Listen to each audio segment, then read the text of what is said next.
بسم الله الرحمن الرحيم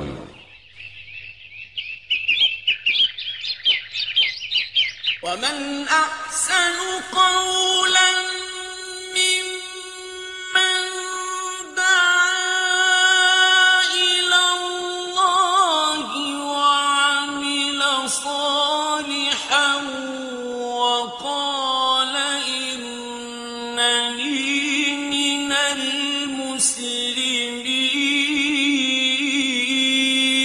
Le site islamhouse.com a l'honneur de vous présenter cette œuvre. Allahu Akbar, Allahu Akbar, Allahu Akbar,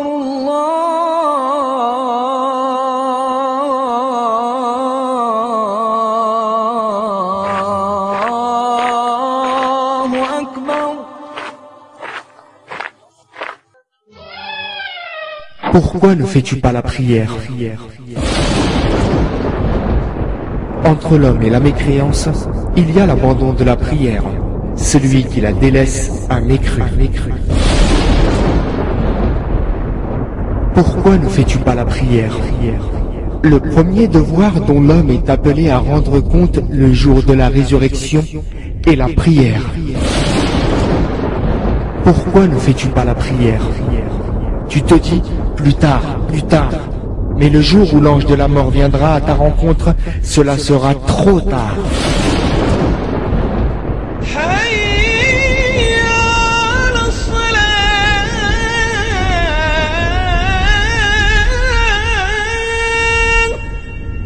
Quelles excuses présentent ceux qui n'accomplissent pas la prière? Première excuse. Moi, hamdoullah, je vole pas, je mens pas. Je pense pas que ce soit si grave que ça de pas faire la prière. Mieux vaut être comme moi, plutôt que faire la prière et en même temps mentir, sortir en boîte comme j'en connais. Allah le Très-Haut dit: فخلف من بعدهم خلف أضاعوا الصلاة واتبعوا الشهوات فسوف يلقون غيا. Puis, leur succédèrent des générations qui délaissèrent la prière et suivirent leur passion. Ils se trouveront en perdition. Jabir rapporte: j'ai entendu le messager d'Allah, paix et bénédiction d'Allah sur lui, dire: entre l'homme et la mécréance, il y a l'abandon de la prière. Celui qui la délaisse a mécru. La prière est donc ce qui nous différencie des non-croyants. Celui qui présente cette fausse excuse se prétend aussi être musulman, mais il n'accomplit pas ce qui nous différencie le plus des non-musulmans, la prière pour Allah seul. Ce n'est pas le fait de ne pas voler ou de ne pas mentir qui nous différencie en premier lieu des autres religions, car des chrétiens peuvent être meilleurs que des musulmans sur ce point, mais c'est notre croyance et notre prière qui nous différencient en priorité. Certes, le mensonge, le vol, la fornication sont de graves péchés, mais l'abandon de la prière reste malgré tout pire que ces péchés. Il n'est pas honnête de condamner une attitude alors que la nôtre est plus à plaindre. Alors, nous conseillons à cette personne de regarder ses péchés avant ceux des autres. Commence par ta personne en lui interdisant sa déviation. Si elle cesse d'être déviée, tu es certainement doué de raison. À cet instant, on acceptera ta parole et un exemple tu seras. Ce que tu dis sera pris en compte et ton enseignement servira. N'interdis point un comportement que toi-même tu commets. Honte à toi si tu effectues ce que toi-même tu condamnais. Deuxième excuse. Je fais trop de bêtises pour pouvoir prier. Franchement, ce serait de l'hypocrisie de ma part de prier dans cet état. Quand j'arrêterai mes bêtises, là je me lancerai dans la prière. Allah le Très-Haut dit: إن الصلاة تنهى عن الفحشاء والمنكر. En vérité, la prière préserve de la turpitude et du blâmable. Et il dit également: يا أيها الذين آمنوا استعينوا بالصبر والصلاة إن الله مع الصابرين. Ô vous les croyants, cherchez secours dans l'endurance et la prière. C'est la prière qui donne la force d'arrêter ce qui est blâmable, c'est elle qui aide à arrêter tous les vices. C'est donc la prière qui doit être accomplie avant de pouvoir se délier des péchés, et non l'inverse. De plus, Allah le Très-Haut dit: وَأَقِمِ الصَّلَاةَ طَرَفَيِ النَّهَارِ وَزُلَفًا مِّنَ اللَّيْلِ إِنَّ الْحَسَنَاتِ يُذْهِبْنَ السَّيِّئَاتِ ذَلِكَ ذِكْرَى لِلذَّاكِرِينَ. Et accomplit la prière aux deux extrémités du jour et à certaines heures de la nuit. Les bonnes œuvres dissipent les mauvaises. C'est un rappel pour ceux qui réfléchissent. Le prophète, paix et bénédiction d'Allah sur lui, a dit: les saintes prières sont-elles un fleuve passant près de sa porte et où l'on se lave 5 fois par jour. Ainsi sont expiés les péchés. Si les prières sont établies entre autres pour nous laver de nos péchés, est-il logique d'attendre de ne plus faire de péché avant de commencer à prier? Cela ressemble à celui qui prétend être trop sale pour se laver. Ça n'a vraiment aucun sens. D'autant plus, ne pas faire la prière est en soi-même un très grave péché. Troisième excuse. Je suis trop jeune, je préfère profiter un peu de ma jeunesse. Et de toute façon, je compte bien m'y mettre un jour ou l'autre. Allah le Très-Haut dit: وسارعوا إلى مغفرة من ربكم وجنة عرضها السماوات والأرض أعدت للمتقين. Et hâtez-vous vers le pardon de votre Seigneur, et un paradis aussi large que les cieux et la terre, préparé pour les pieux. Selon Abu Huraira, qu'Allah l'agrée, le prophète, paix et bénédiction d'Allah sur lui, a dit: hâtez-vous de faire les bonnes œuvres avant les périodes de troubles et de tentation, telle une nuit sombre. L'homme croyant le matin devient mécréant le soir, ou croyant le soir devient mécréant le matin. Il vend sa religion pour les biens éphémères de ce bas monde. Es-tu sûr que tu vas vivre autant de temps que tu le penses?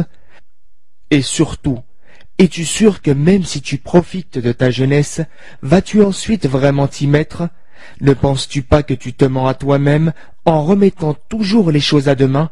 À chaque fois que tu te poses la question, tu te dis « plus tard, plus tard ». Mais le jour où l'ange de la mort viendra à ta rencontre, cela sera trop tard. Ne sais-tu pas que l'islam est une religion qui valorise les bonnes œuvres durant la jeunesse? En effet, le jeune pieux sera sous l'ombre du trône d'Allah le jour de la résurrection.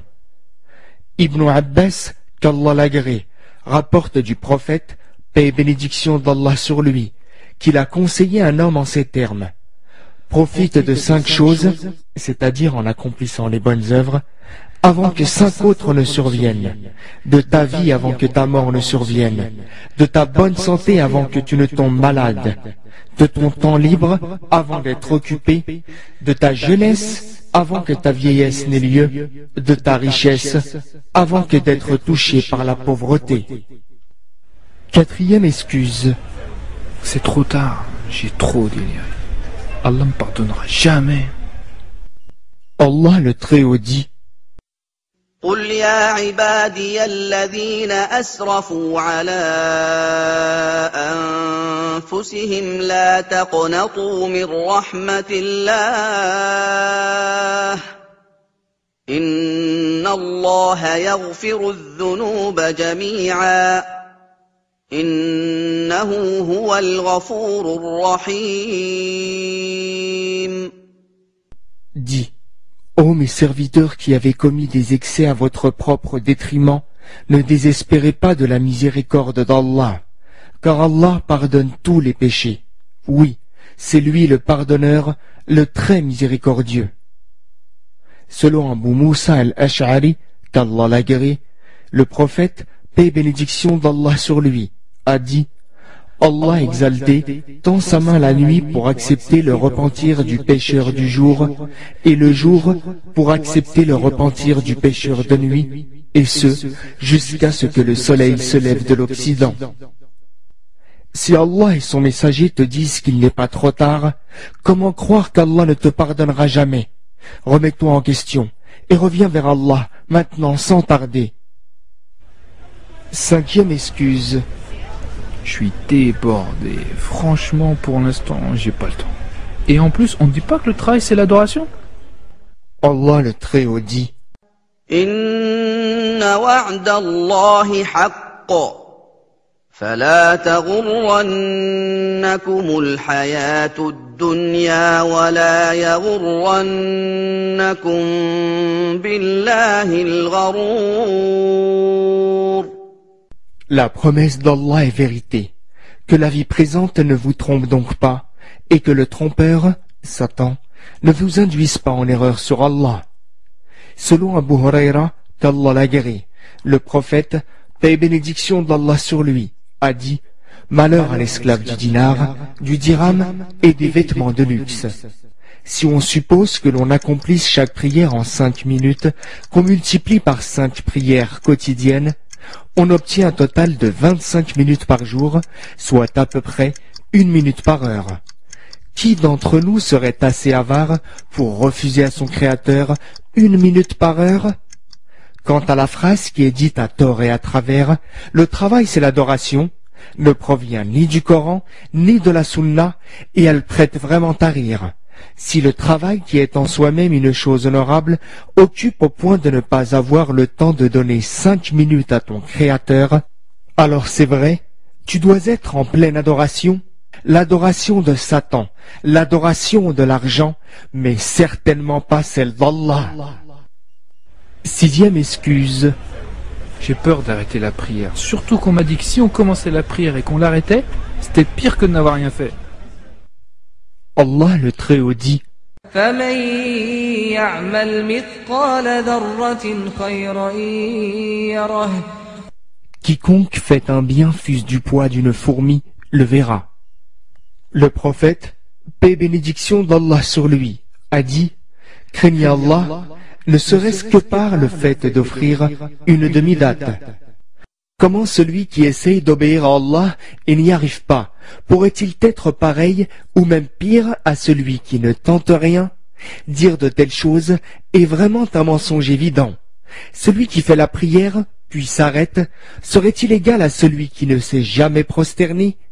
Que fait-on lorsqu'un bébé apprend à marcher et tombe puis retombe? Lui dit-on: arrête de vouloir marcher, tu vas encore tomber. Mais non, on l'encourage. Il est stupide d'empêcher son bébé de marcher parce qu'on a peur qu'il tombe encore. Il est aussi stupide de ne pas prier parce qu'on a peur d'arrêter. Septième excuse. La foi, c'est dans le cœur. Allah le Très-Haut dit: الذي خلق الموت والحياة ليبلوكم أيكم أحسن عملا. Celui qui a créé la mort et la vie afin de vous éprouver, qui de vous est le meilleur en œuvre?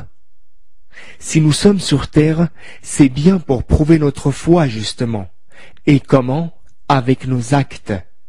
C'est bien beau de dire à quelqu'un je t'aime, mais si tes actes ne suivent pas, il s'apercevra très vite que c'est du mensonge.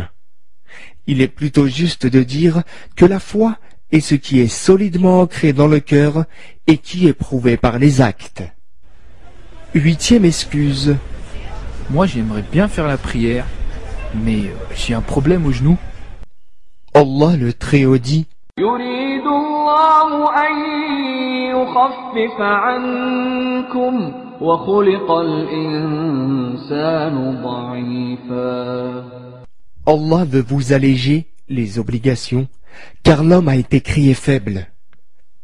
Selon Imran ibn Hussein, le prophète, paix et bénédiction d'Allah sur lui, a dit: prie debout. Si tu ne peux pas, alors assis. Si tu ne peux pas, alors sur le côté. L'islam, c'est la facilité.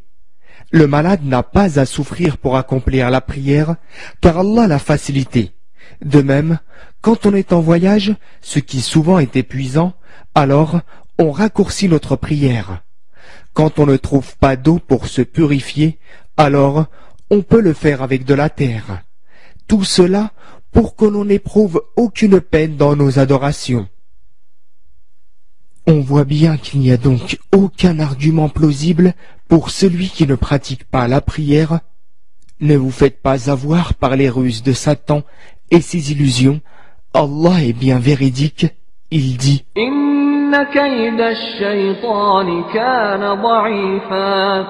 la ruse du diable est certes faible. Que ceux qui ne pratiquent pas encore la prière se demandent donc pourquoi. Les autres sont-ils meilleurs que moi? Sont-ils plus intelligents que moi? Pourquoi eux et pas moi? Pourquoi? Il n'y a de pouvoir ni de puissance qu'en Allah. Pour conclure, le prophète, paix et bénédiction d'Allah sur lui, a dit: le premier devoir dont l'homme est appelé à rendre compte le jour de la résurrection est la prière. Notre Seigneur, auquel rien n'échappe, s'adressant aux anges, leur dira: voyez si la prière de mon serviteur est parfaite. Si elle l'est, inscrivez-la lui parfaite. Si mon serviteur a des prières surérogatoires, comblez-les avec les imperfections. Ainsi, il en sera pour tous ses actes. Que présenteront ceux qui n'ont ni prières obligatoires à leur actif, et a fortiori ni prières surérogatoires? Réfléchissez, mes chers frères et sœurs. Commencez à faire la prière.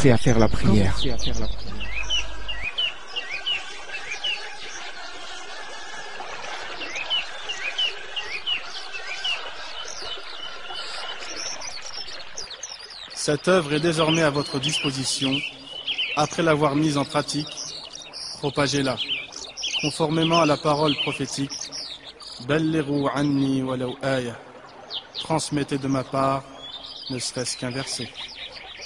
Votre site islamhouse.com, l'islam à la portée de tous. La ilaha